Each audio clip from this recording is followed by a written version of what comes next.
সুপ্রিয় দর্শক আসসালামু আলাইকুম।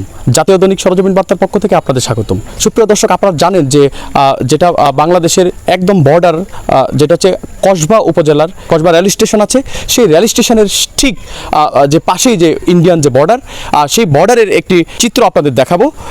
লোকজন আসছে, তাদেরকে কিন্তু ভিতরে ঢোকার জন্য নিষেধ করছেন, কিন্তু সেই মানুষগুলি কিন্তু তাদের যে নির্দেশনা, সেই নির্দেশনা অমান্য করেই তারা এই ভারতের যে তারকাটা, ঠিক সেই তারকাটার পাশেই তারা চলে যাচ্ছে এবং সেখানে তারা বিভিন্নভাবে আসা যাওয়া করছে। আমরা এই বিষয়ে এখন কথা বলার চেষ্টা করব কসবা উপজেলার যে মানবাধিকার সংস্থার সম্মানিত সভাপতি এবং সাংবাদিক নাসির মহোদয়ের সাথে আমরা কথা বলবো। ধন্যবাদ আপনাকে।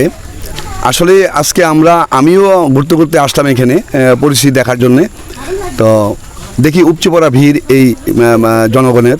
আসলেই এখানে লেখা আছে বাংলাদেশের শেষ সীমানা, প্রবেশ নিষেধ, বর্ডার গার্ড বাংলাদেশ বিজিবি। আসলে এই সাইনবোর্ডটা থাকা সত্ত্বেও আমরা প্রতিনিয়ত এখানে যাচ্ছি, বিকালবেলা, সকালবেলা, দুপুরবেলা অনবরতই আমরা যাচ্ছি এই আদেশকে অমান্য করে। আসলে এটা কিন্তু একদম সংলগ্নে, ভারতের সংলগ্নে বাংলাদেশের সংলগ্নে ভারত। তো এই সীমানাটা নিষেধ করা সত্ত্বেও যে বারংবার জনগণ এইভাবে আসা যাওয়া করছেন, আসলে যে কোনো মুহূর্তে আমাদের অঘটন ঘটতে পারে। তো আপনাদের সুপ্রিয় দর্শক, আপনাদেরকে জানিয়ে রাখি, আসলে এইভাবে যাওয়াটা আমাদের মনে হয় ঠিক হবে না। তো আগামীতে দেখা হবে আপনাদের সাথে। আপনারা বুঝে চলবেন এবং দেখে চলবেন, সুন্দর এবং সাবধানে চলবেন। ধন্যবাদ আপনাদেরকে। সেটা হচ্ছে যে বিজিবির যে নির্দেশনা, সেই নির্দেশনা যদি অমান্য করা হয়, যে কোনো সময়ে কিন্তু দুর্ঘটনা ঘটে যেতে পারে। সেটার জন্য কিন্তু আসলে অনেক বড় মাশুল আমাদের দিতে হতে পারে। শামীম আহমেদ, সরজমিন বার্তা, কসবা।